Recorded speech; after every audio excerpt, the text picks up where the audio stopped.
শিক্ষার্থীরা নিশ্চয়ই সবাই খুব ভালো আছো।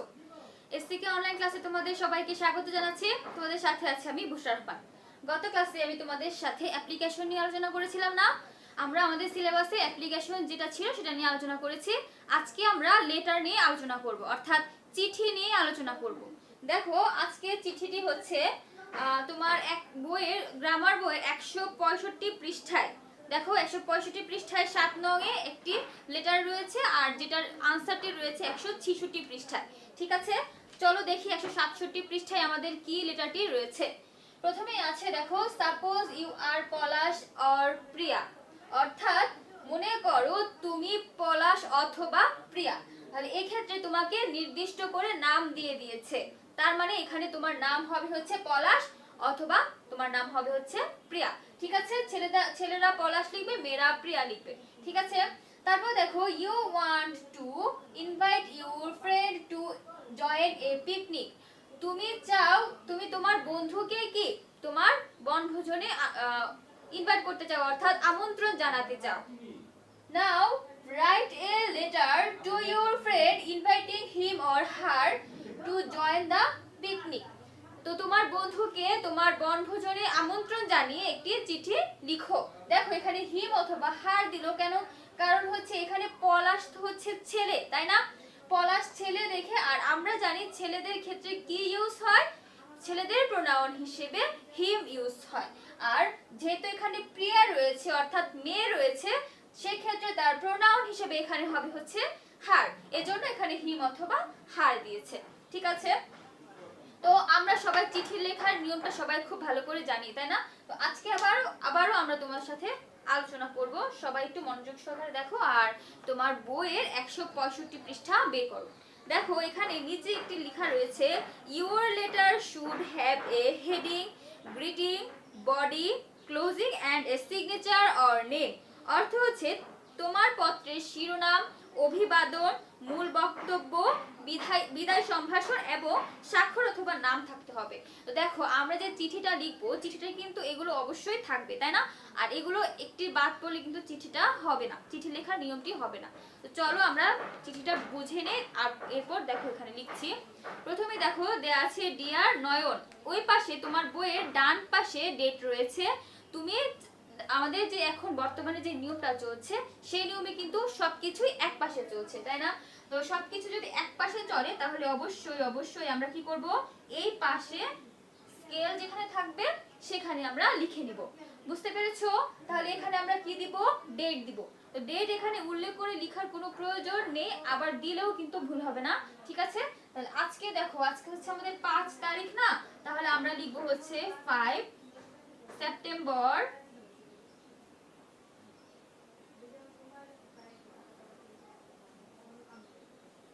2020।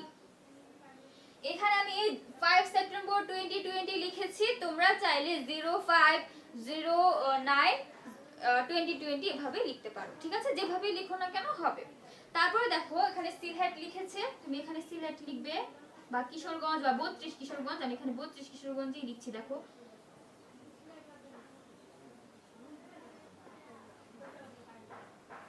তোমরা কিন্তু অবশ্যই বানানটা মাথায় রাখবে, ঠিক আছে? বানানগুলো ভুল করবে না। তো এই ছিল আমার শুরুটা। তারপরে আমি কি লিখবো, গ্রিটিং লিখবো, তাই না? এটা হচ্ছে কি ডেট দিলাম, আর এখন আমরা লিখবো হচ্ছে গ্রিটিং। তো দেখো গ্রিটিং এ কি লিখবো, এখানে অনেকটা স্পেস দিতে হয়, তাই না? তাহলে ডিয়ার, দেখো এখানে তোমার নাম দিয়েছে, তোমার বন্ধুর নাম কিন্তু উল্লেখ করেনি, তাই না? তোমার বন্ধুর নাম যদি এখানে উল্লেখ করতো তাহলে যে নামটা তোমাকে উল্লেখ করেছে সেই নামটাই তোমাকে লিখতে হতো। যেহেতু এখানে উল্লেখ করেনি, তাহলে সেই ক্ষেত্রে আমরা শুধুমাত্র আমাদের মন ইচ্ছা মতো বা আমার বন্ধুদের নাম আমি লিখতে পারি। ঠিক আছে, দেখো এখানে আমি লিখছি ডিয়ার সাদনান,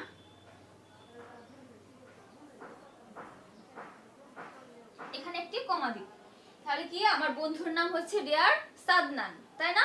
আমি এখানে আমার বন্ধুর নাম লিখেছি সাদনান। তাহলে এটা হচ্ছে কি গ্রিটিং, আমার চিঠিতে গ্রিটিং এর কাজ শেষ হয়ে গেছে।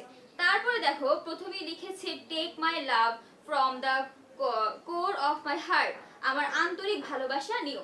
এটা আবার এখান থেকে শুরু করবে না কিন্তু, এটা আবারও সব সিরিয়ালে। দেখো টেক মাই লাভ, এভাবে সম্পূর্ণটা করে এভাবে লিখে যাবে।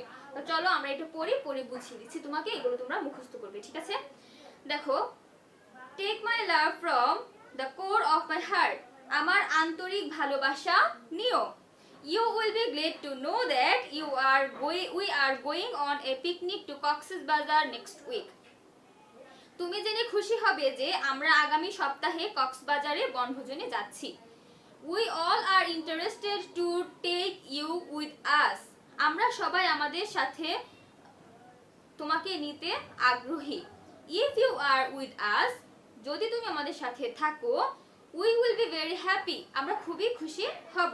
So তাই you are invited to join the picnic with us on the 15th instant. সুতরাং এই মাসের 15 তারিখে আমাদের সাথে বনভোজনে যোগদান করতে তুমি আমন্ত্রিত। More when we shall meet, come in time. সাক্ষাতে আরো কথা হবে, সময় মতো চলে এসো। দেখো, more when we shall meet, এটা এই কথাটা কোথায় লিখবে?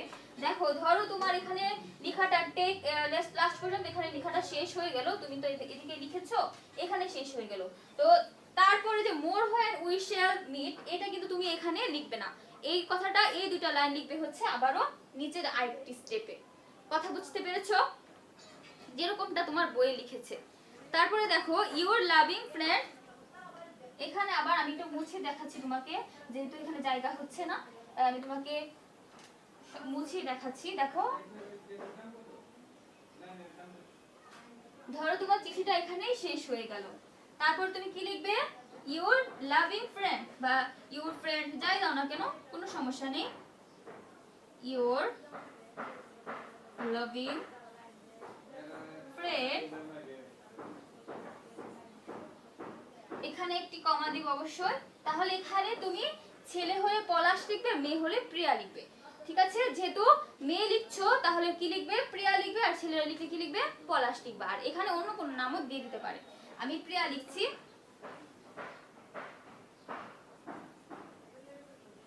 ঠিক আছে?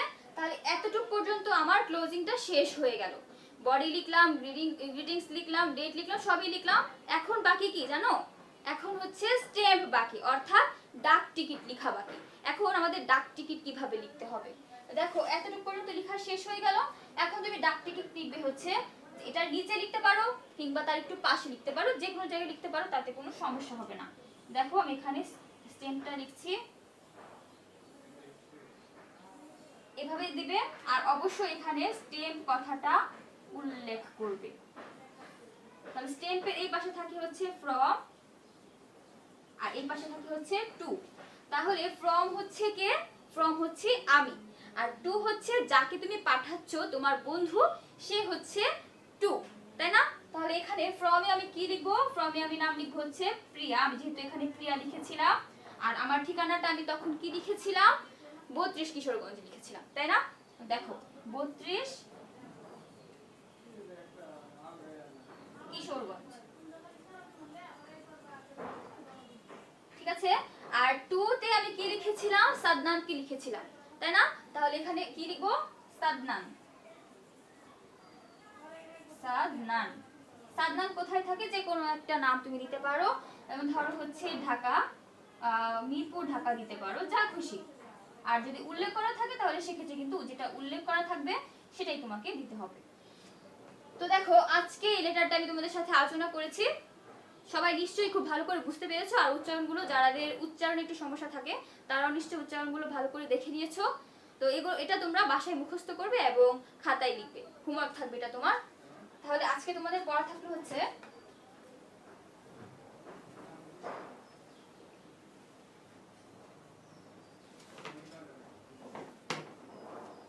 গ্রামার বইয়ের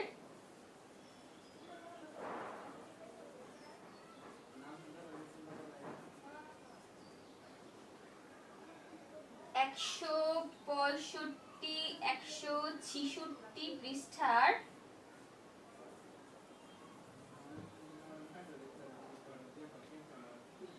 7 নং লেটার SW শিখবে, প্লাস খাতায় লিখবে এবং অবশ্যই যথাযথ নিয়মে বৃহস্পতিবার এসে খাতাটা জমা দিয়ে যাবে, ঠিক আছে? তো আজ এই পর্যন্তই। সবাই খুব ভালো থাকো, সুস্থ থাকো এবং অবশ্যই নিরাপদে থাকো, স্বাস্থ্যবিধি মেনে চলো। আল্লাহ হাফেজ। আসসালামু আলাইকুম। আমন্ত্রণ জানাচ্ছি শাইন কম্পিউটার্স কিন্ডারগার্টেনের পক্ষ থেকে অনলাইন ক্লাসে। আমি আরাফাতুল ইসলাম। প্রিয় শিক্ষার্থীরা, তোমরা কেমন আছো? আশা করি সবাই অনেক ভালো আছো। আলহামদুলিল্লাহ, আমিও বেশ ভালো আছি। গত ক্লাসে তোমাদের যে পড়াগুলো দিয়েছিলাম আশা করি সবাই সুন্দর করে কমপ্লিট করে রেখেছো। হ্যাঁ প্রিয় শিক্ষার্থীরা, আজকে তোমাদের জন্য একটা নতুন অধ্যায়, লিপির গল্প। আমরা যে গল্পটা নিয়ে আলোচনা করবো সেই গল্পের নাম হচ্ছে লিপির গল্প। তোমাদের বইয়ের 92 পৃষ্ঠা। তোমরা আমার সাথে বই বের করো এবং সাথে সাথে পড়ো। তো আমরা চলো আগে গল্পটা দেখে নেই এবং গল্পটা সুন্দর করে পড়ি, ঠিক আছে? আচ্ছা, লিপির গল্প। এখানে শিক্ষক এবং ছাত্রছাত্রীদের কথোপকথন। শিক্ষক বলছে, আমি আজ একটি গল্প বলবো। গল্প হলেও এর কিছুটা সত্য, কিছুটা অনুমান আর কিছুটা বানানো। মঞ্জুলা বলছে, স্যার, আমার গল্প বানাতে ভালো লাগে। শিক্ষক বলল, খুব ভালো। গল্প বানাতে হলে কিন্তু গল্প শুনতে হবে, গল্প পড়তে হবে, গল্প লিখতেও হবে। তখন আলো বলছে, আচ্ছা, এখন আমরা গল্প শুনবো, কিন্তু কোন গল্প? রাক্ষস খোকসের গল্প, ব্যঙ্গমা ব্যঙ্গমীর গল্প, নাকি শুয়ে রানী দুয়ে রানীর গল্প?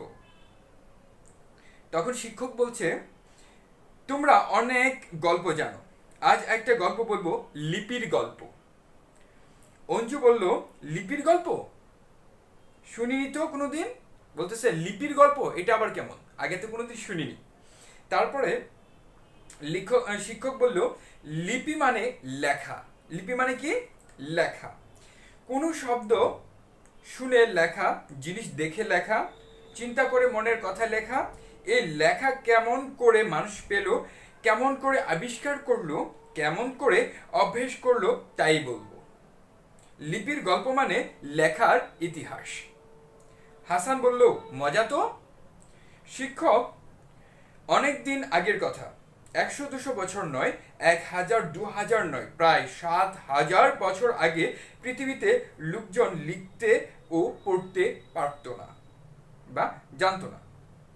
জানবেই বা কি করে? তখন তো বর্ণ বা অক্ষরই ছিল না। তখন আদিত্য বলছে, বর্ণমালা ছিল না, অক্ষর ছিল না, মানে অ, আ, ক, খ কিছুই ছিল না। শিক্ষক বলল তখন, সত্যি কোনো ভাষার কোনো বর্ণমালা অর্থাৎ অক্ষর বা হরফ কিছুই ছিল না। তখন লেখাপড়া জানার লোক ছিল না, স্বাক্ষর লোক ছিল না। আমিনা বলল, তাহলে তারা চিঠি লিখত কি করে?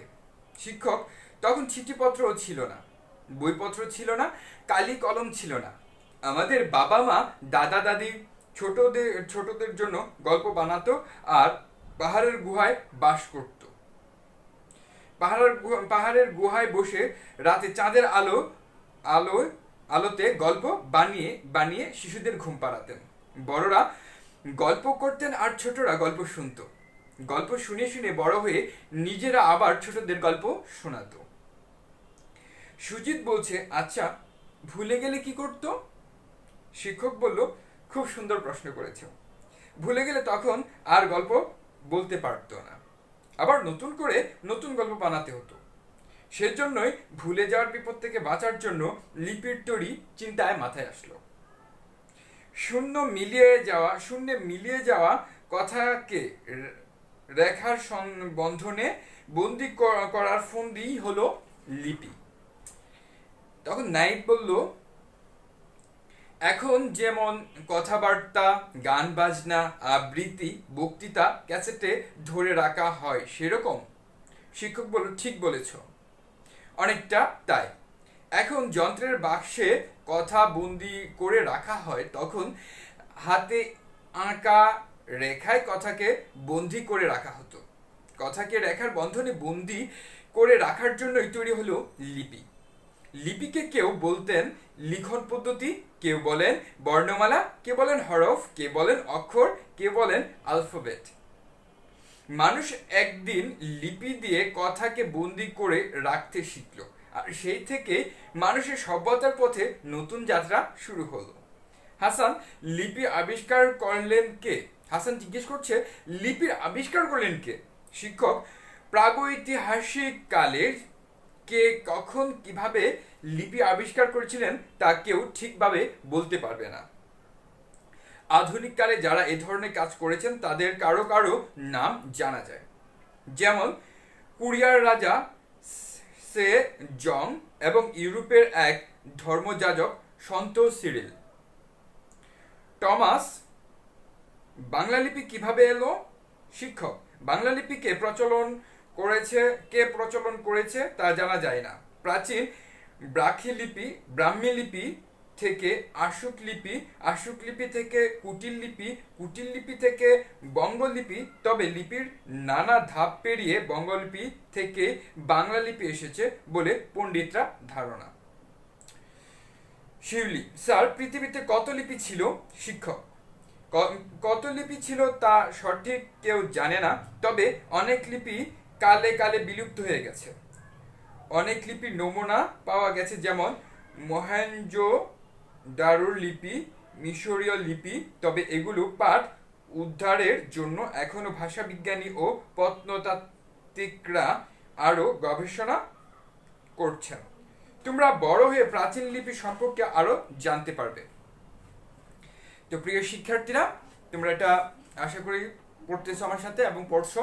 এটা আরো ভালো করে পড়বা। এখান থেকে যে কোনো প্রশ্ন যেভাবে আসে যেন তোমরা সেটা উত্তর করতে পারো, এবং এই প্রত্যেকটা লাইন পড়বা। আমি যে কোনো জায়গা থেকে তোমাদের জন্য প্রশ্নবোধকের জন্য অনুচ্ছেদ করতে পারি, তোমরা সেখান থেকে যেন প্রশ্ন করতে পারো। আর হ্যাঁ, এখান থেকে তোমরা পুরাটা গল্প থেকে আগামী ক্লাসে বেশ কিছু 15টা প্রশ্ন বানায় রাখবা, ঠিক আছে? তো প্রিয় শিক্ষার্থীরা, তারপরে জেনে নিয়ে অংশটুকু ভালো করে পড়বা, শব্দার্থগুলো এবং শূন্যস্থানগুলো দেখে রাখবা, ঠিক আছে? তো অনুশীলনের প্রশ্নগুলো সবগুলো পড়ার চেষ্টা করবা। আজকে এই পর্যন্তই। ভালো থাকবা, সুস্থ থাকবা। আল্লাহ হাফেজ। আসসালামু আলাইকুম প্রিয় শিক্ষার্থীরা, আশা করি সবাই খুব ভালো আছো। এসসিকে অনলাইন ক্লাসে তোমাদের সবাইকে স্বাগত জানাচ্ছি। তোমাদের সাথে আছে আমি বুশরা রহমান। আজকে আমি তোমাদের সাথে সাধারণ জ্ঞান ক্লাস নিব। গত ক্লাসে মনে আছে আমরা কি পড়েছিলাম সাধারণ জ্ঞানে? গত ক্লাসে আমরা সাধারণ জ্ঞানে শূন্যস্থান পূরণ পড়েছিলাম, তাই না? আজকে আমরা শীটের সত্য মিথ্যা পড়ব। দেখো তোমার শীটটি বের করো। শীটের 2 রঙে কিন্তু সত্য মিথ্যা রয়েছে 10টি। আজকে আমরা সেই সত্য মিথ্যাগুলো পড়ব। দেখো আমি বোর্ডে তোমাদেরকে লিখে দিচ্ছি, তোমরা সবাই আমার সাথে সাথে এগুলো পড়বে, দেখবে এখনই শেখা হয়ে গেছে, ঠিক আছে? চলো পড়ি। প্রথমে আছে সত্য এবং মিথ্যা। 1 নম্বর রয়েছে জাতিসংঘের সদর দপ্তর যুক্তরাষ্ট্রের নিউ ইয়র্কে অবস্থিত। জাতিসংঘের সদর দপ্তর যুক্তরাষ্ট্রের নিউ ইয়র্কে অবস্থিত, তাই এটা হচ্ছে সত্য, ঠিক আছে? তোমরা এখন পরীক্ষার খাতায় কিভাবে লিখবে? পরীক্ষার খাতায় তোমরা সম্পূর্ণ লেখাটা লিখবে, লেখার পরে উত্তরে এভাবে আমি যেভাবে লিখে দিয়েছি সেভাবে লিখবে, ঠিক আছে? তোমাদের তো পরীক্ষায় প্রশ্নে উত্তর দেওয়া থাকবে না, এই যে সেন্টেন্সগুলো, এই বাক্যগুলো তোমাদের লেখা থাকবে।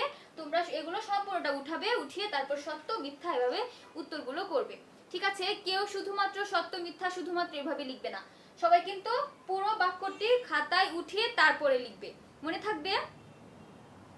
তারপরে আসো 2 নাম্বার। পৃথিবীর বৃহত্তম রাত 21শে জুন। মিথ্যা। পৃথিবীর বৃহত্তম রাত হচ্ছে 22শে ডিসেম্বর। সত্যটা হচ্ছে কি? পৃথিবীর বৃহত্তম রাত 22শে ডিসেম্বর। তাহলে এখানে যেহেতু দিয়েছে 21শে জুন, তাহলে তো এটা মিথ্যা। তাহলে আনসারটা কি হবে? মিথ্যা। পৃথিবীর বৃহত্তম রাত হচ্ছে 21শে জুন, এটা মিথ্যা। তারপরে আসো 3 নাম্বার। ফুটবলের বিশ্ব সংস্থার নাম হচ্ছে ফিফা। আমরা সবাই জানি ফুটবলের বিশ্ব সংস্থার নাম কি? ফিফা, আর এটা হচ্ছে সত্য। আর ক্রিকেটের বিশ্ব সংস্থার নাম কি জানো? ক্রিকেটের বিশ্ব সংস্থার নাম হচ্ছে আইসিসি, তাই না? আচ্ছা, এরপরে আসো 4 নাম্বার। পৃথিবীর সবচেয়ে ছোট মহাদেশের নাম হচ্ছে এশিয়া, এটা মিথ্যা। আমরা জানি এশিয়া পৃথিবীর বৃহত্তম মহাদেশ, তাই না? পৃথিবীর সবচেয়ে বড় মহাদেশের নাম হচ্ছে এশিয়া, কিন্তু এখানে দিয়েছে সবচেয়ে ছোট মহাদেশের নাম এশিয়া, তাহলে এটা হবে হচ্ছে কি? মিথ্যা, ঠিক আছে? তারপরে আসো 5 নম্বরে।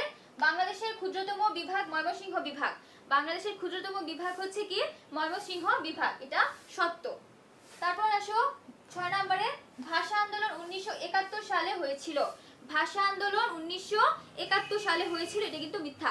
ভাষা আন্দোলন হয়েছিল কত সালে জানো? হ্যাঁ, 1952 সালে। আর মুক্তিযুদ্ধ হয়েছিল 1971 সালে। তাহলে ভাষা আন্দোলন হচ্ছে ভাষার জন্য প্রাণ দিয়েছিলেন যারা, অর্থাৎ ভাষার জন্য আমরা যে আন্দোলনটা করেছিলাম সেটা করেছিলাম কত সালে? 1952 সালে। তাহলে এখানে যেহেতু দিয়েছে 1971 সালে, তাহলে এটা কি? মিথ্যা। ঠিক আছে। 7 নম্বর দেখো, মুক্তিযুদ্ধে খেতাবপ্রাপ্ত যোদ্ধার সংখ্যা 676 জন। সত্য। যারা মুক্তিযুদ্ধে যারা যুদ্ধ করেছিল তাদেরকে খেতাব দেওয়া হয়েছিল, আর 676 জনকে খেতাব দেওয়া হয়েছিল। যুদ্ধ তো সবাই করেছে, তাই না? এর মধ্যে 676 জনকে খেতাব প্রাপ্ত করেছিল, অর্থাৎ সম্মাননা দিয়েছিল। সেটা কি? সত্য। ঠিক আছে। বাংলাদেশে 8 নম্বর দেখো, বাংলাদেশের রণসঙ্গীতের রচয়িতা ও সুরকার কাজী নজরুল ইসলাম। রণসঙ্গীত কি চিনো তো? রণসঙ্গীত সবাই আমরা জানি, চল চল চল ঊর্ধ্ব গগনে বাজে মাদল, নিম্নে উতলা ধরণী তল, তাই না? এই কবিতাটা আমরা সবাই জানি। এটা কিন্তু বাংলাদেশের রণসঙ্গীত, আর এটার রচয়িতা এবং সুরকার হচ্ছে কাজী নজরুল ইসলাম, তাই না? আমরা জানি চল চল চল কবিতাটি কে লিখেছেন? কাজী নজরুল ইসলাম লিখেছেন। আর এটা হচ্ছে বাংলাদেশের রণসঙ্গীত, আর তাই এটা হচ্ছে সত্য। ঠিক আছে। তারপরে আসে হচ্ছে 9 নাম্বার, বাংলাদেশের জাতীয় সংসদের সদস্য সংখ্যা 400 জন। আমরা কিন্তু অনেকেই 400 জন দিয়ে সত্য দিয়ে দেই, কিন্তু এখানে হবে হচ্ছে 450 জন। কিভাবে? 400 জন হচ্ছে পুরুষ আসন সংখ্যা, আর বাকি 50 জন হচ্ছে মহিলা আসন সংখ্যা। এই সবটা মিলিয়ে হচ্ছে 450 জন। তাহলে মোট জনসংখ্যা যেহেতু বলেছে এখানে, তাহলে এখানে 400 জন দিলে হবে না। যদি এখানে পুরুষ সদস্যের সংখ্যা বলতো 400 জন, তাহলে কিন্তু সত্য হতো। কিন্তু এখানে জাতীয় সংসদের সদস্য সংখ্যা বলেছে, অর্থাৎ মোট সদস্য সংখ্যা বলেছে, তাই এখানে কি হবে? মিথ্যা হবে। বুঝতে পেরেছো? মোট সদস্য সংখ্যা হবে হচ্ছে 450 জন। এরপরে আসো 10 নাম্বার, পৃথিবীর একমাত্র উপগ্রহ হচ্ছে বৃহস্পতি। পৃথিবীর একমাত্র উপগ্রহ কি? চাঁদ। আমরা যেটা দেখতে পাই, পৃথিবীর একমাত্র উপগ্রহ হচ্ছে চাঁদ। আর বৃহস্পতি তো হবে না, কারণ বৃহস্পতি হচ্ছে একটি গ্রহের নাম, তাই না? তাহলে দেখো, এই যে আমরা পড়েছি 1 থেকে 10টা সত্য মিথ্যা, আশা করি আমার সাথে সাথে তোমরা পড়েছো এবং অবশ্যই তোমাদের মুখস্থ হয়ে গেছে। এগুলো তোমাদের পরীক্ষায় আসবে। ঠিক আছে। এখান থেকে যেহেতু আসবে, তোমরা এগুলো খুব ভালো করে বাসায় পড়ে নেবে এবং অবশ্যই হোমওয়ার্ক খাতায় লিখবে। ঠিক আছে। আর আমাদের কাছে বৃহস্পতিবার পাঠিয়ে দিবে, আমরা এগুলো দেখে নেব। তো তোমাদের আজকে এতটুকু পর্যন্তই পড়া থাকলো। তোমাদের পড়াটা থাকলো হচ্ছে এগুলো তোমরা শিখবে এবং এই জাতীয় খাতায় লিখবে। ঠিক আছে। এই যে শূন্যস্থানগুলো শীটের সত্য মিথ্যাগুলো খাতায় প্রথমে শিখবে এবং তারপর লিখবে। আর আশা করি এখনই তোমাদের শেখা হয়ে গেছে। তো আজ এই পর্যন্তই আমার ক্লাস। পরবর্তী ক্লাসে তোমাদের সাথে ইনশাআল্লাহ আবারও দেখা হবে। সবাই খুব ভালো থাকো, সুস্থ থাকো। আল্লাহ হাফেজ। চতুর্থ শ্রেণীর শিক্ষার্থীবৃন্দ, তোমাদের সকলকে স্বাগত জানাচ্ছি আজকের গণিত ক্লাসে। তোমাদের গত ক্লাসে জ্যামিতির কোন অংশ নিয়ে পড়ানো হয়েছে এবং কোণের অর্ধেক অংশ নিয়ে পড়ানো হয়েছে, অর্থাৎ কোণ, সমকোণ, সূক্ষ্মকোণ ও স্থলকোণ নিয়ে পড়ানো হয়েছে। আজকে কোণের বাদবাকি অংশ থেকে কিছু আলোচনা করা হবে, আশা করি যে শেষ করতে পারবো ইনশাল্লাহ। চলো বাদবাকি অংশ চলে যায়। বাদবাকি অংশের যে কয়টি অংশ পড়াবো সেটি হচ্ছে বিপ্রতীপ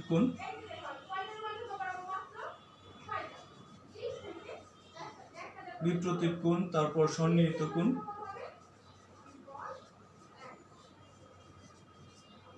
তারপর পূরক কোণ, তারপর সম্পূরক কোণ,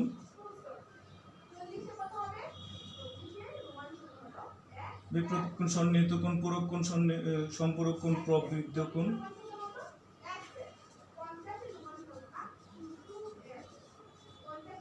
তারপর শিরোকোণ।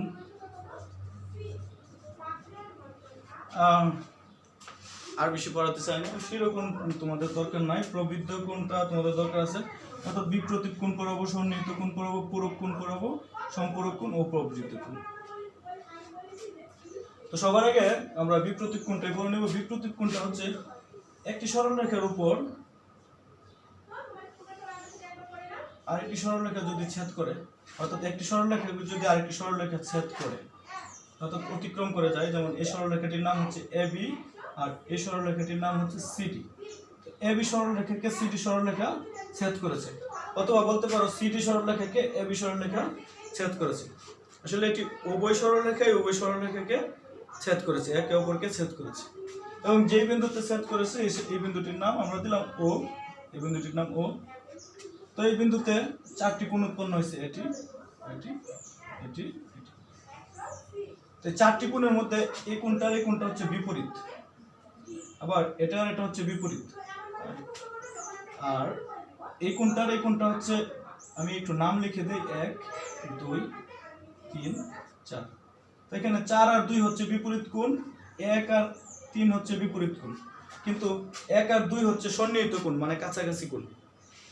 অথবা 2 এবং 3 ও সন্নিহিত কোণ, অথবা 3 ও 4 ও সন্নিহিত কোণ, অথবা 1 আর 4 ও সন্নিহিত কোণ। অর্থাৎ বিপরীত মুখোমুখি কোণগুলো হচ্ছে বিপরীত কোণ, আর কাছাকাছি যে কোণটা আছে, অর্থাৎ পাশাপাশি লাগানো যে দুটি কোণ হবে সেটি হচ্ছে সন্নিহিত কোণ। তো 1 এর জন্য সন্নিহিত কোণ হচ্ছে 1 আর 4, অথবা 1 এর জন্য সন্নিহিত কোণ হচ্ছে 1 আর 2। 2 এর জন্য সন্নিহিত কোণ হচ্ছে 2 ও 3, আর 2 এর জন্য আরেকটি সন্নিহিত কোণ হচ্ছে 1 আর 2। কিন্তু 2 এর বিপরীত কোণ হচ্ছে 4, 4 এর বিপরীত কোণ 2, 3 এর বিপরীত কোণ 1, 1 এর বিপরীত কোণ 3। আশা করি সন্নিহিত ও বিপরীত কোণ বুঝতে পারছো। তাহলে আমরা বিপরীত কোণের সাহায্যে আমরা বিপ্রতীক কোণে যাব। এবার এই চিত্রটির আলোকে আমরা বিপ্রতীক কোণের সংজ্ঞা দেব। বিপ্রতীক কোণের সংজ্ঞা আজকে শুধু আমি বুঝিয়ে নিতেছি, আমার কথা থেকে, আমার ভিডিও থেকে যারা নোট করতে পারো নোট করবা। আর এই অংশের নোটগুলো, সংজ্ঞাগুলো আমি তোমাদেরকে শনিবারে ইনশাআল্লাহ, শনিবার যে ক্লাসটি যাবে, রবিবারের ক্লাসের মধ্যে আমি তোমাদেরকে সেটা আকারে দিয়ে যাবো। যারা হার্ড কপি নিতে চাও স্কুলে যোগাযোগ করে এসে নিয়ে যেতে পারো। তাহলে বিপ্রতীক কোণের সংজ্ঞা কি হবে? যে একটি সরলরেখা আরেকটি সরলরেখাকে ছেদ করলে, হ্যাঁ, ছেদবিন্দুতে যে চারটি কোণ উৎপন্ন হয় তাদের মধ্যে পরস্পর বিপরীত কোণকে বিপ্রতীক কোণ বলে।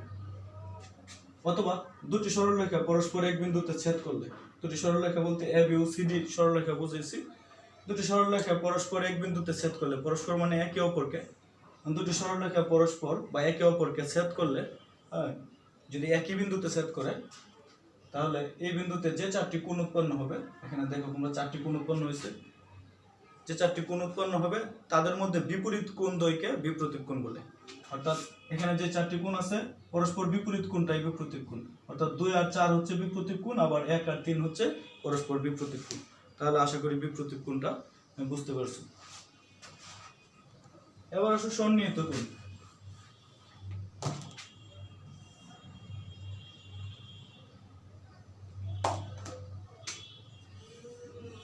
সন্নিহিত কোণ তোমরা এখানে চিত্র দেখতে পাচ্ছ যে মাত্র একটি কোণ এখানে দেওয়া আছে, এ বি সি।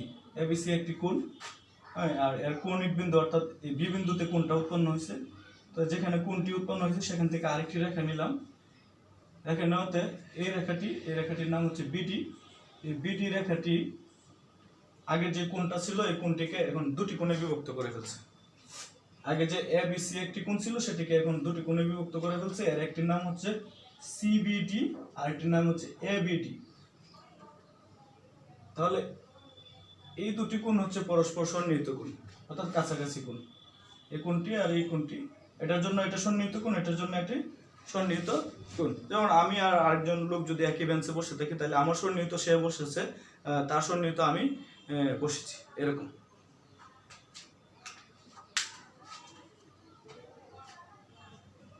আমি যদি আরেকটু মজা করে বলি তাহলে সন্নিহিত কোণ, আচ্ছা থাক, এভাবেই বলি, এখানেই বলি। এর সংজ্ঞা দিতে গিয়ে এখানে তোমরা যে কোণগুলো টোটাল জ্যামিতির যে পড়াগুলো শিখবা সেটি কোনো অবস্থাতেই কোনো অংশ মুখস্থ করবা না, একেবারে বুঝে বুঝে যে অংশটি না বুঝবা সেটি কোনো আলোচনা করা হবে অথবা আমার সাথে যোগাযোগ করবো। কোনো অবস্থাতে মুখস্থ করার কোনো দরকার নাই, আর মুখস্থর কোনো বিষয় এখানে নাই, সম্পূর্ণ বোঝার বিষয় এবং যা বাস্তব তাই সংজ্ঞা আকারে লিখবা। অর্থাৎ সংজ্ঞা হচ্ছে প্রত্যেকটি চিত্রের মধ্যে যে বৈশিষ্ট্যটি আছে সেই বৈশিষ্ট্যগুলো দেখে দেখে বৈশিষ্ট্যগুলো নিয়েই সংজ্ঞা হয়ে যাবে। এখানে আমরা সন্নিহিত কোণের সংজ্ঞা দিব এখান থেকে বৈশিষ্ট্য নিয়েই। আমাদের কি ছিল আগে? প্রথমত একটি কোণ ছিল, একটি কোণকে আরেকটি সরলরেখা দুটি কোণে বিভক্ত করে দিয়েছে। তো এই দুটি কোণের জন্যই দুটি কোণের মধ্যে আমাদের দেখো একটি কোণ হচ্ছে বিসিডি, এই কোণটির ক্ষেত্রে আমাদের এই বিডি বাহুটা আছে। আবার আমরা যদি এই কোণটি নিই, এই কোণটির ক্ষেত্রে বিডি বাহুটা আছে, এবি বাহুর সাথে বিডি বাহুটা আছে। আর এই কোণটির ক্ষেত্রে বিসি বাহুর সাথে বিডি বাহুটা আছে। অর্থাৎ এই বিডি বাহুটা এই কোণের ক্ষেত্রে আছে, এই কোণের ক্ষেত্রে বিডি বাহুটা আছে। তাহলে এই বিডি বাহুটা হচ্ছে সাধারণ বাহু, অর্থাৎ দুই কোণের সাথেই আছে। এবং আরেকটি জিনিস খেয়াল করে দেখো যে দুটি কোণে একই বিন্দুতে হয়েছে, দুটি কোণে বি বিন্দুতে উৎপন্ন হয়েছে। অর্থাৎ দুটি কোণেরই কৌণিক বিন্দু, মানে যে বিন্দুতে কোণ উৎপন্ন হয় এটিকে শীর্ষবিন্দু বলা যায়, কৌণিক বিন্দুকে শীর্ষবিন্দু বলা যায়। অর্থাৎ যে বিন্দুতে কোণ উৎপন্ন হয় তাকে কৌণিক বিন্দু অথবা শীর্ষবিন্দু বলে। তো দুটি কোণের এই কৌণিক বিন্দু বা শীর্ষবিন্দু একই, অর্থাৎ বিসিডি এই কোণটির কৌণিক বিন্দু বা শীর্ষবিন্দু বি, এবিডি এই কোণটিরও কৌণিক বিন্দু বা শীর্ষবিন্দু বি, এবং দুটি কোণেরই এই বিডি বাহুটি দুটি কোণেরই আছে। তাহলে আমরা সংজ্ঞাটি এভাবে দেব যে যদি দুটি কোণের একই শীর্ষবিন্দু হয় এবং কোণ দুটির একটি সাধারণ বাহু থাকে, অর্থাৎ বিডির কথা বলেছি, কোণ দুটির একটি সাধারণ বাহু থাকে এবং কোণ দুটি সাধারণ বাহুর বিপরীত পাশে অবস্থান করে, তবে কোণ দুটির একটিকে অপরটির সন্নিহিত কোণ বলে। আমি আরেকবার বলতেছি তোমাদের সুবিধার জন্য, যদি দুটি কোণের একটি শীর্ষবিন্দু থাকে এবং একটি সাধারণ বাহু থাকে এবং কোণ দ্বয় সাধারণ বাহুর দুই পাশে অবস্থান করে, তবে কোণ দুটির একটিকে অপরটির সন্নিহিত কোণ বলে। এবার আসো এই সন্নিহিত কোণ থেকে হবে পূরক কোণ, সন্নিহিত কোণ থেকে হবে সম্পূরক কোণ। অর্থাৎ দুটি কোণ একসাথে হলেই সন্নিহিত কোণ। এবার এই সন্নিহিত কোণ হওয়ার পরে, যেমন সন্নিহিত কোণটা আরেকবার এঁকে নিতেছি, এটি একটি সন্নিহিত কোণ। প্রথমত দেখো একটি দেখতে একটি সরলরেখার উপর একটি সরলরেখা লম্বভাবে দণ্ডায়মান হয়েছে, বোঝা গেছে। আমি আসলে লম্বভাবে দণ্ডায়মান করে নিয়েছি, অর্থাৎ সমকোণ নিয়েছি। এই কোণটিকে আবার বিভক্ত করে দিলাম এ বি সি ডি। তাহলে এই কোণটিকে বিডি বাহু দ্বারা বিভক্ত করে দিলাম, তাহলে হয়ে গেল দুটি কোণ। তাহলে এটি একটি সন্নিহিত কোণ, সন্নিহিত কোণের সব বৈশিষ্ট্য এখানে আছে, অর্থাৎ দুটি কোণের কৌণিক বিন্দু একই, দুটি কোণের একটি সাধারণ বাহু আছে এবং দুটি কোণ সাধারণ বাহুর দুই পাশে উপস্থিত। তাহলে এই কোণ দুটির একটিকে অপরটির সন্নিহিত কোণ বলে। কিন্তু সন্নিহিত কোণ হওয়ার পরে যদি এই দুটি কোণ মিলে, অর্থাৎ এই দুটি কোণের যোগফল 90 ডিগ্রি হয়ে পড়ে, তাহলে কোণ দুটির একটিকে অপরটির পূরক কোণ বলে। আমি আরেকবার বলতেছি, যেমন আমরা জীব হওয়ার পরে তোমরা জানো যে জীবদের মধ্যে যে জীব কথা বলতে পারে, চলাফেরা করতে পারে এবং বিচার বিশ্লেষণ করার ক্ষমতা রাখে, সেই জীবকে মানুষ বলে। তদ্রূপ সন্নিহিত কোণ হওয়ার পরেও যদি এর বৈশিষ্ট্যের মধ্যে এরকম থাকে যে সন্নিহিত কোণ হওয়ার পরেও, সন্নিহিত কোণ হইতে গেলে তোমরা জানো দুটি কোণ লাগে, এবং সন্নিহিত কোণ হওয়ার পরে এই দুটি কোণ মিলে যদি 90 ডিগ্রি হয়ে পড়ে, তাহলে এই দুটি কোণের আরেকটি নাম, এই কোণ দুটির আরেকটি নাম হয়ে যায়, অর্থাৎ পূরক কোণ হয়ে যায়। যেমন আমরা জীব হওয়ার পরে মানুষ হওয়ার পরে আমার আরেকটা পরিচয় হচ্ছে, মানুষ হওয়ার পরেও কেউ কেউ মেয়ে মানুষ আর কেউ কেউ ছেলে মানুষ, আকৃতির কারণে, বিশেষ বৈশিষ্ট্যের কারণে। তদ্রূপ কোণ হওয়ার কারণে প্রথমত এগুলো আসলে কোণ, তারপরে বিশেষ বৈশিষ্ট্যের কারণে এই দুটি সন্নিহিত কোণ, তারপর আবার বিশেষ বৈশিষ্ট্যের কারণে এই দুটি সন্নিহিত কোণ হওয়ার পরেও এই দুটি পূরক কোণ। অর্থাৎ প্রথমত এদের পরিচয় হচ্ছে কোণ, তারপর বৈশিষ্ট্যের কারণে সন্নিহিত কোণ, তারপর আরো বৈশিষ্ট্যের কারণে পূরক কোণ। যেমন আমার প্রথম বৈশিষ্ট্য হচ্ছে আমি জীব, তারপর জীবের পরে আমার জীবের মধ্যে মানুষের যে বৈশিষ্ট্য থাকে, আমার মধ্যে মানুষের বৈশিষ্ট্য আছে, তাহলে আমি মানুষ। তারপর মানুষের পরে আমার মানুষ আবার বিভক্ত আছে ছেলে মেয়ে, এই দুটি ভাগে বা তিনটি ভাগে বিভক্ত আছে। তো আমি এই যে বিভক্তগুলোর মধ্যে আমি ছেলে মানুষ। তদ্রূপ এই কোণের ডিটেলসটা হচ্ছে, প্রথমত এরা কোণ, তারপর সন্নিহিত কোণ, তারপর সন্নিহিত কোণ হওয়ার পরেও দুটি কোণের যোগফল 90 ডিগ্রি, অর্থাৎ এই দুটি কোণ মিলে 90 ডিগ্রি হবে। যেমন এটি 40 ডিগ্রি আর এটি 50 ডিগ্রি, দুটি মিলে 90 ডিগ্রি, তাহলে কোণ দুটির একটিকে অপরটির পূরক কোণ বলে। অর্থাৎ দুইটা কোণ একসাথে যোগ করে যদি 90 ডিগ্রি হয়, তাহলে কোণ দুটির একটিকে অপরটির পূরক কোণ বলা হয়। তদ্রূপ যদি দুটি কোণের সমষ্টি 180 ডিগ্রি হয়, দুটি কোণের সমষ্টি 180 ডিগ্রি হয়, তাহলে কোণ দুটির একটিকে অপরটির সম্পূরক কোণ বলে। এটিও সন্নিহিত কোণ, যেহেতু দুটি কোণ একসাথে আছে। কিন্তু এই দুটি সন্নিহিত কোণ মিলে 180 ডিগ্রি হবে, অর্থাৎ সরল কোণ হবে। তোমরা জানো যে এইভাবে যদি কোণ থাকে তাহলে সরল কোণ বলে। এটি আসলে মূলত সরল কোণই ছিল, সরল কোণকে আবার এইভাবে ভাগ করে দিছি, একটি দাগ যাওয়ার পরে দুটি কোণে বিভক্ত হয়ে গেছে। তো এরকম সরল কোণ অর্থাৎ 180 ডিগ্রি কোণ যদি হয় এবং কোণ যদি দুটি ভাগে বিভক্ত থাকে তাহলে এদের একটিকে অপরটির সম্পূরক কোণ বলে। আমি আরেকবার বলতেছি, যদি কোনো সন্নিহিত কোণের সমষ্টি অর্থাৎ দুটি সন্নিহিত কোণের সমষ্টি 180 ডিগ্রি হলে কোণ দুটির একটিকে অপরটির সম্পূরক কোণ বলে, আর দুটি সন্নিহিত কোণের সমষ্টি 90 ডিগ্রি হলে কোণ দুটির একটিকে অপরটির পূরক কোণ বলে। ক্লাসটি অনেক বড় হয়ে যাচ্ছে। পরবর্তী আরেকটি কোণ রয়েছে, সেটি হচ্ছে প্রবৃদ্ধ কোণ। প্রবৃদ্ধ কোণ হচ্ছে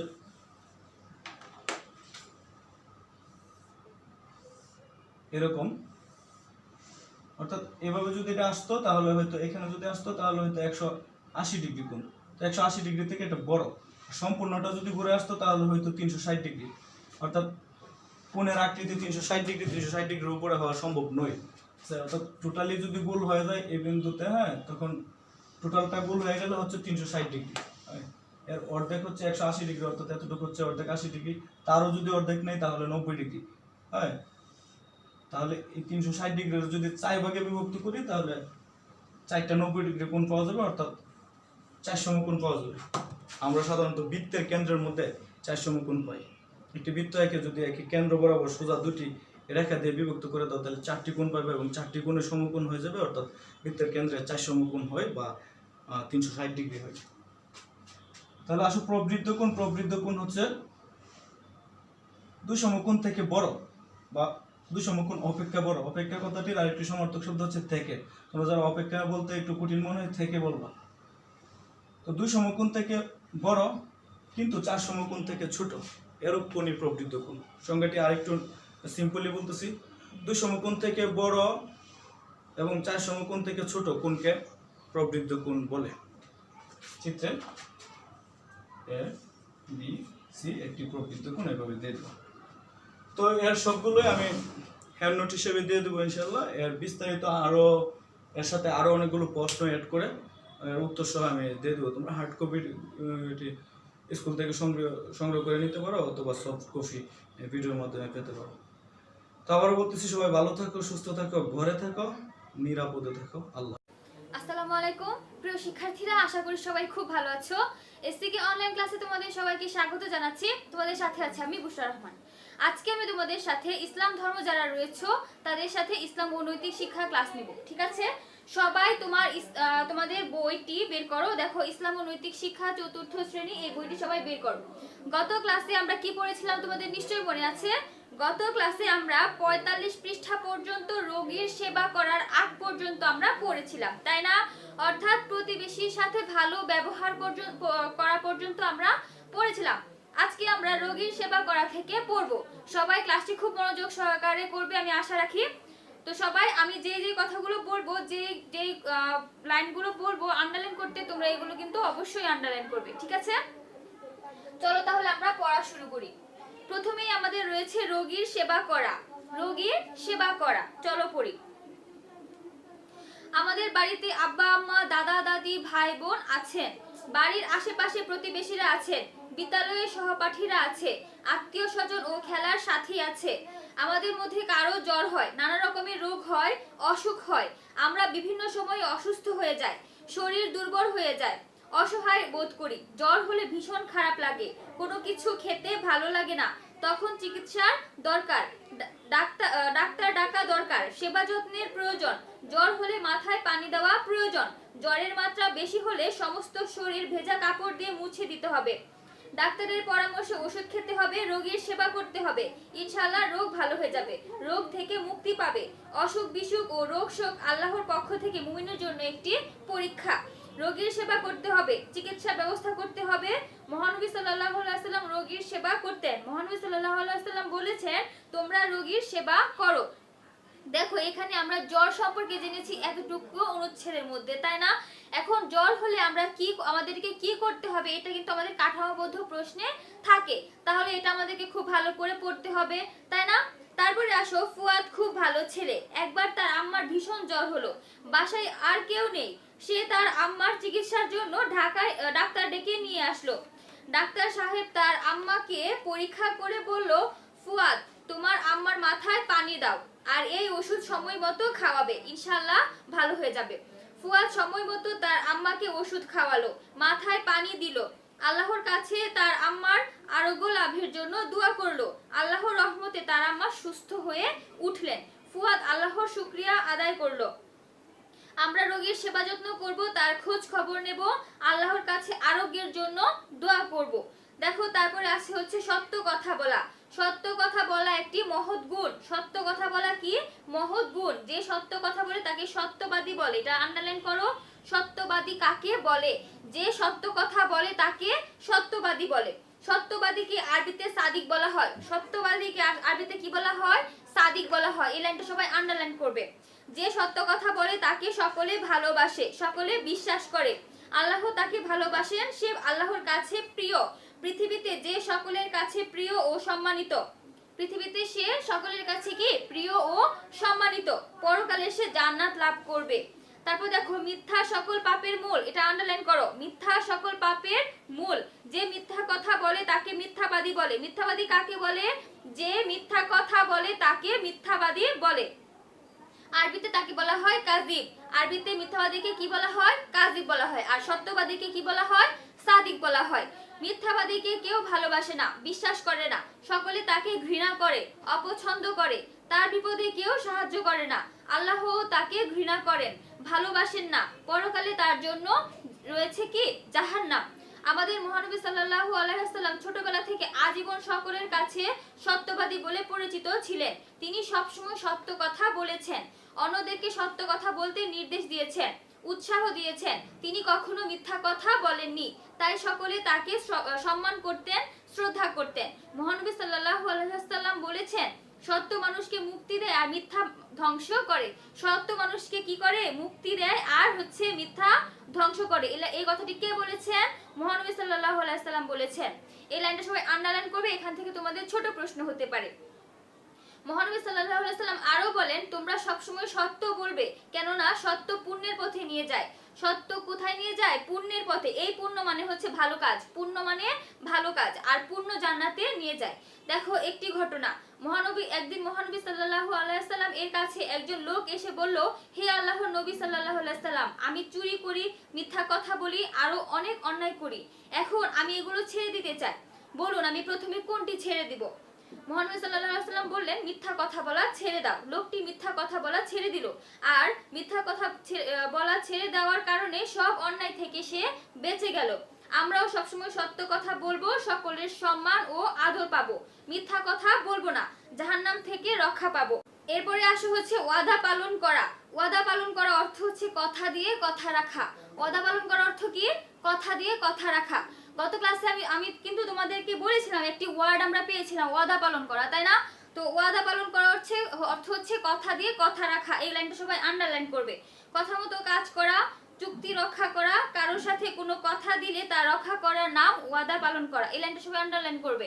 কারোর সাথে কোনো কথা দিলে তা রক্ষা করার নাম হলো কি? নাম হচ্ছে ওয়াদা পালন করা। আমরা কথাবার্তায় বা কাজে কর্মে কারোর সাথে কোনো কথা দিয়ে থাকলে বা চুক্তি করলে তা পূরণ করব, তাহলে সবাই আমাদের বিশ্বাস করবে, ভালোবাসবে, আল্লাহও খুশি হবেন।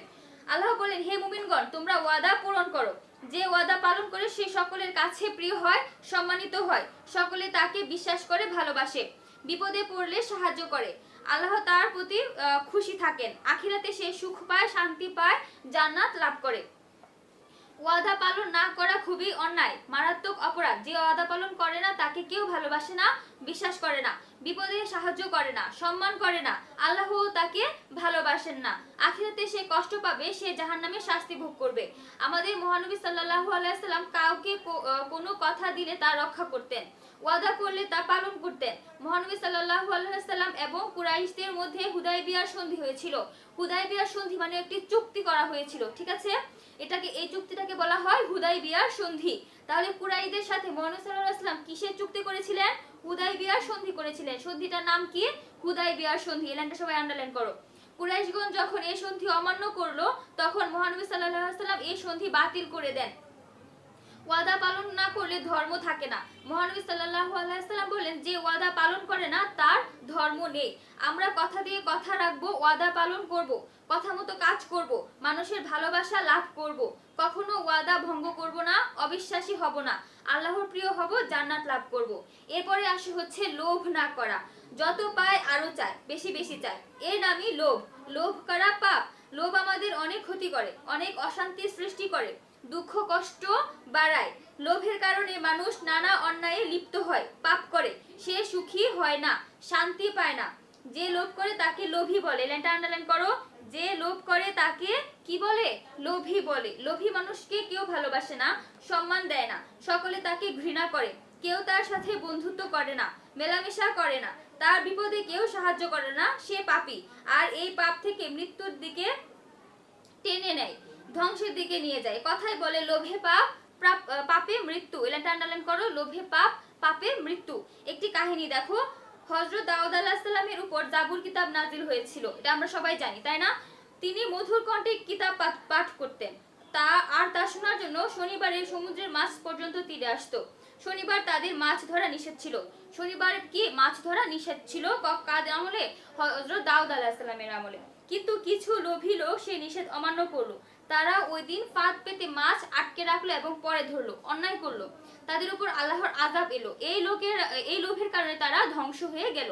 আমাদের মহানবী সাল্লাল্লাহু আলাইহি সাল্লাম সাল্লামের মধ্যে কি কোনো লোভ লালসা ছিল না। মহানবী সাল্লাল্লাহু আলাইহি সাল্লাম বলেন, তোমরা লোভ থেকে সাবধান থাকো, লোভ তোমাদের পূর্ববর্তী লোকদের ধ্বংস করে দিয়েছে। তাহলে আমরা কি করব না? আমরা কখনো লোভ করব না, অন্যায় করব না, ধ্বংস হব না, লোভ থেকে বিরত থাকব। এরপরে আসে হচ্ছে অপচয় না করা। অপচয় অর্থ হচ্ছে ক্ষতি, অপব্যয়, নষ্ট। এগুলো আন্ডারলাইন করো। অপচয় অর্থ কি? ক্ষতি, অপব্যয় আর নষ্ট। যে কোনো একটা লিখলেই হবে যদি এরকম ভাবে আসে। আর শূন্যস্থানে যদি এরকম ভাবে আসে, তিনটা থেকে যে কোনো একটা দিলেও কিন্তু হয়ে যাবে। বিনা প্রয়োজনে কোনো কিছু নষ্ট করাকে অপচয় বলে। অপচয় কাকে বলে? বিনা প্রয়োজনে কোনো কিছু নষ্ট করাকে কি বলে? অপচয় বলে। অপচয় করা বড় পাপ। আল্লাহ বলেন, নিশ্চয়ই অপচয়কারীরা শয়তানের ভাই। অপচয়কারীরা শয়তানের ভাই। লাইনটা সবাই আন্ডারলাইন করো। আমরা অনেক সময় অনেক জিনিস নষ্ট করি, অপচয় করি। প্রয়োজনের বেশি খাবার নেই, খেতে পারি না, ফেলে দেই। বিনা প্রয়োজনে স্কুলের ও ঘরের বাতি জ্বালিয়ে রাখি, ফ্যান চালাই, পানির কল খুলে রাখি, এতে বিদ্যুৎ অপচয় হয়, পানি নষ্ট হয়। অকারণে গ্যাসের চুলা জ্বালিয়ে রাখি, মনে করি যে একটা দিয়াশলাইয়ের কাঠি বেঁচে গেল, কিন্তু এতে প্রচুর গ্যাস অপচয় হলো। আমরা কিন্তু বেশিরভাগই এই কাজগুলো করে থাকি। এগুলো কিন্তু অপচয়, তাই আমাদেরকে এগুলো করা যাবে না। আমাদের মধ্যে অনেকে বাজি পোড়ায়, পটকা ফোটায়, এসব অপচয়। অনেকে বিড়ি সিগারেট খায়, এগুলো খাওয়া স্বাস্থ্যের জন্য মারাত্মক ক্ষতিকর। এগুলো খেলে ক্যান্সার হয়। টাকা পয়সার অপচয় হয়। অনেকে দুষ্টামি করে খড়খুঁটায় আগুন দেয়, এতে অনেক সময় বিপদ ঘটে। ঘরে আগুন লাগে, দোকানে আগুন লাগে, এসব কিছুই অপচয়। আমরা কোনো কিছু অপচয় করব না। আমরা প্রয়োজনে বেশি কিছু করব না, নেব না, নষ্ট করব না, অপচয় করব না। অপচয় করা থেকে বিরত থাকবো, তাহলে কম খরচ হবে, অভাব দূর হবে, সুখ শান্তি থাকবে, ব্যক্তিগত ও জাতীয় সম্পদ রক্ষা পাবে, আল্লাহ খুশি হবেন। তারপরে পৃষ্ঠায় আসো, দেখো। আমরা কোনো জিনিস নষ্ট করব না, অপচয় করব না, যথাযথ ব্যবহার করব, ব্যক্তিগত ও জাতীয় সম্পদ রক্ষা করব, আল্লাহর হুকুম মেনে চলব। এরপরে আসো পরনিন্দা না করা। পরনিন্দা করা অর্থ হচ্ছে কি? গীবত করা, পরচর্চা করা, দুর্নাম রটানো। এই লাইনটা সবাই আন্ডারলাইন করবে। পরনিন্দা করা অর্থ কি? গীবত করা, পরচর্চা করা, দুর্নাম রটানো। কারো অনুপস্থিতিতে তার দোষের কথা বলার নাম হচ্ছে গীবত বা পরনিন্দা। এটা সবাই আন্ডারলাইন করো। কারো অনুপস্থিতিতে তার দোষের কথা বলার নাম হচ্ছে কি? গীবত বা পরনিন্দা। যে পরনিন্দা করে তাকে পরনিন্দুক বলে। যে পরনিন্দা করে তাকে কি বলে? পরনিন্দুক বলে। লাইনটা সবাই আন্ডারলাইন করবে। পরনিন্দা করা হারাম। মহান আল্লাহ পরনিন্দা করতে নিষেধ করেছে। আল্লাহ তাআলা বলেন, তোমরা একে অপরের দোষ খুঁজে বেড়াবে না। আল্লাহ তাআলা পরনিন্দা করাকে মৃত ভাইয়ের গোশত খাওয়ার সাথে তুলনা করেছেন। এই লাইনটা সবাই আন্ডারলাইন করবে। আল্লাহ তাআলা পরনিন্দাকে কি করেছেন? মৃত ভাইয়ের গোশত খাওয়ার সাথে তুলনা করেছেন। তার মানে বুঝতেই পারছে এটা কত নগণ্য একটি কাজ। কোনো ভাই তার মৃত ভাইয়ের গোশত কখনো খেতে পারে না। এটা জঘন্যতম অপরাধ, এটা মহাপাপ। পরনিন্দুক মহাপাপী, সে সমাজের শান্তি নষ্ট করে। আল্লাহ তাকে ঘৃণা করেন, ভালোবাসেন না। যে ব্যক্তি পরনিন্দা বা গীবত করে সে জান্নাতে যেতে পারবে না। মহানবী সাল্লাল্লাহু আলাইহি ওয়াসাল্লাম বলেন, পরনিন্দাকারী জান্নাতে প্রবেশ করবে না। পরনিন্দা করা সুন্দর চরিত্রের একটি পরনিন্দা না করা সুন্দর চরিত্রের একটি বিশেষ গুণ। পরনিন্দার কারণে শত্রুতা সৃষ্টি হয়, সমাজে শত্রুতা ছড়িয়ে পড়ে, ফলে স্নেহ, মমতা, ভালোবাসা, সম্মান, শ্রদ্ধা লোপ পায়। লোপ মানে হচ্ছে কি বিনষ্ট হয়, অর্থাৎ সম্মান শ্রদ্ধা এগুলো থাকে না, ঠিক আছে। তারপর শান্তি নষ্ট হয়। আমরা পরনিন্দা বা গীবত করব না, কারোর কুৎসা রটাবো না, কারো দুর্নাম করব না, অপবাদ দেব না, পরনিন্দা থেকে বিরত থাকবো, তাহলে আমাদের সমাজে অশান্তি থাকবে না, আমাদের মাঝে সুখ শান্তি বজায় থাকবে, একটি সুন্দর সুখী সমাজ গড়ে উঠবে, আল্লাহ তাআলা খুশি হবেন, দুনিয়াতে আল্লাহর রহমত লাভ করব, পরকালে জান্নাতের অনন্ত সুখ শান্তি ভোগ করব। তারপর দেখো, আমরা পরনিন্দা করব না, পরনিন্দা শুনবো না, সুন্দর জীবন গড়বো, সুন্দর সমাজ গড়বো। অর্থাৎ পরনিন্দা করা হারাম, পরনিন্দা শোনাও হারাম, ঠিক আছে। এই কাজগুলো আমাদেরকে করা যাবে না। দেখো, আজকে আমি তোমাদের সাথে রোগীর সেবা করা থেকে পরনিন্দা না করা পর্যন্ত পড়েছি, এবং সেই সাথে আমাদের তৃতীয় অধ্যায়ের রিডিংটা শেষ হয়ে গিয়েছে। এখানে আমি তোমাদেরকে আন্ডারলাইন করতে বলেছি অনেকগুলো লাইন, এগুলো থেকে তোমাদের প্রশ্ন আসার সম্ভাবনা থাকে। আর দেখো, তোমাদের আজকের পড়া থাকলো হচ্ছে অধ্যায় 3-এর 45 পৃষ্ঠার রোগীর সেবা করা থেকে 51 পৃষ্ঠার রিডিং শিখা থাকবে, এবং এতটুকু পর্যন্ত প্রশ্ন তৈরি করা থাকবে। অর্থাৎ আজকে যা নিয়ে আলোচনা করেছি ততটুকু পর্যন্ত তোমরা সবাই খুব ভালো করে রিডিংটা পড়ে নিবে, আর এখান থেকে ছোট প্রশ্ন তৈরি করবে। আর ছোট প্রশ্ন তৈরি করলে তোমাদের এখানে সংক্ষিপ্ত প্রশ্ন হয়ে যায়, শূন্যস্থানও হয়ে যায়, আবার বাম পাশ ডান পাশে তোমরা পারো, আর পাশাপাশি কাঠামোবদ্ধ প্রশ্নেরও উপযোগী হয়ে যায়, ঠিক আছে। তাহলে তোমাদের আজকে এতটুকু পর্যন্তই থাকলো। সবাই পরবর্তী ক্লাস তোমাদের সাথে নিশ্চয়ই আবারও দেখা হবে। সবাই ততক্ষণ পর্যন্ত খুব ভালো থাকো, সুস্থ থাকো। আল্লাহ হাফেজ। আসসালামু আলাইকুম প্রিয় শিক্ষার্থীরা, কেমন আছো তোমরা সবাই? সবাই নিশ্চয়ই খুব ভালো আছো, আমিও খুব ভালো আছি। এসসিকে অনলাইন ক্লাসে তোমাদের সবাইকে স্বাগত জানাচ্ছি। তোমাদের সাথে আছি আমি বুশরা রহমান। আজকে আমি তোমাদের সাথে হিন্দু ধর্ম ও নৈতিক শিক্ষা ক্লাস নিব। যারা সনাতন ধর্মে রয়েছে তারা সবাই তোমার সনাতন বইটি বের করো এবং আমার সাথে সাথে দেখো। গত ক্লাসে আমি তোমাদেরকে কি পড়িয়েছিলাম তোমাদের নিশ্চয়ই মনে আছে। গত ক্লাসে আমরা তৃতীয় অধ্যায়ের প্রথম পরিচ্ছেদ নিয়ে পড়েছিলাম, যেটা নাম ছিল হচ্ছে মুনি, ঋষি ও ধর্মগ্রন্থ। দেখো, এখানে আমি তোমাদেরকে গত ক্লাসে রিডিংটা পড়িয়েছিলাম এবং এখান থেকে ছোট প্রশ্ন তৈরি করতে বলেছিলাম, তোমাদের নিশ্চয়ই মনে আছে, এবং আশা করি তোমরা সবাই পড়াটা কমপ্লিট করেছো। আজকে আমি তোমাদেরকে পড়াবো না, শুধু তোমাদেরকে পড়া দিয়ে দিব। তোমরা যে রিডিংটা পড়েছো, রিডিংটা পড়ার পর দেখো 19 পৃষ্ঠায় অনুশীলনী রয়েছে। সেই অনুশীলনীতে প্রথমে দেখো ক নাম্বার রয়েছে শূন্যস্থান পূরণ, খ নাম্বারে রয়েছে বাম পাশ ডান পাশ, গ নাম্বারে রয়েছে সঠিক উত্তর। তারপর হচ্ছে পরের পৃষ্ঠায় দেখো 20 পৃষ্ঠায় রয়েছে ঘ নাম্বার হচ্ছে সংক্ষিপ্ত প্রশ্ন, তাই না? তো দেখো, আজকে তোমাদের এগুলো পড়া থাকবে। তো দেখো, আমি এখানে পড়া লিখে রেখেছি, তোমরা সবাই ডায়েরিতে পড়াটা লিখবে। অধ্যায় 3-এর 19 থেকে 20 পৃষ্ঠার ক থেকে ঘ নং শিখা, অর্থাৎ শূন্যস্থান, সঠিক উত্তর, বাম পাশ ডান পাশ, সংক্ষিপ্ত প্রশ্ন। আর বর্ণনামূলক প্রশ্ন কিন্তু তোমাদের আমি এখন পড়া দিইনি, বর্ণনামূলক প্রশ্ন আমরা আগামী ক্লাসে পড়া দিব, ঠিক আছে। দেখো, এগুলো তো তোমরা পড়বে, পাশাপাশি তোমাদের যে সহায়ক বইটা রয়েছে সেই বইটা থেকেও শূন্যস্থান, সঠিক উত্তর, বাম পাশ ডান পাশ এবং সংক্ষিপ্ত প্রশ্নগুলো পড়ে নেবে। আর এগুলো তোমরা পারবে, কারণ রিডিংটা তোমরা সবাই খুব ভালো করে পড়েছো। আর রিডিংটা ভালো করে পারলে তো আমরা সংক্ষিপ্ত প্রশ্ন বা শূন্যস্থান পূরণ এগুলো সবগুলোই পারি, তাই না? প্রথমে কি করবে, বই রিডিংটা আবারও ভালো করে পড়বে, তারপর হচ্ছে অনুশীলনের 19-20 পৃষ্ঠায় ক থেকে ঘ নং ভালো করে পড়বে, শিখবে। আর কাঠামোবদ্ধ প্রশ্ন না, সহায়ক বইয়ে যে শূন্যস্থানগুলো রয়েছে, সঠিক উত্তরগুলো রয়েছে, এগুলো তোমরা বাসায় পড়ে নেবে, ঠিক আছে। তো নিশ্চয়ই আমার কথা সবাই বুঝতে পেরেছো। আজ এই পর্যন্তই, পরবর্তী ক্লাসে তোমাদের সাথে আবারও দেখা হবে। সবাই খুব ভালো থাকো, সুস্থ থাকো। আল্লাহ হাফেজ।